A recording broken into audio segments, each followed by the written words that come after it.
പോട്ടെ, ഇവിടെ ഓരോ ഉണ്ണിയിലും വ്യക്തമായിട്ടും അക്ഷരസ്ഫുടയോടുകൂടി വെട്ടിത്തുറന്ന് ഉറക്കനെ വചനുണ്ടാവണം. ഇവിടെ ഒന്ന് പോയാലോ എന്ന് നീ കുറച്ച് ദിനായി കണക്ക് കൂട്ടിയ മനസ്സിൽ അല്ലേ? അല്ല, അതിന് ഞാൻ പറഞ്ഞില്ല, കണക്ക് കൂട്ടിയ കണക്കാ പറഞ്ഞു.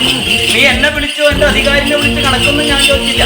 ഇങ്ങനെ ഒന്ന് പോയാലോ, എവിടെ ഇതിക്ക് നിന്ന് കണ്ടുപിടിക്കാം. എന്നിട്ട് നീ വിളിച്ചു, അറിഞ്ഞു, വന്നു, ഞാൻ നിന്നെ കണ്ടു, നീ എന്നെയും കണ്ടു അല്ലേ? ഇനി കാര്യത്തിലേക്ക് വരാം. धीमहि तन्नो माय प्रचोदयात्।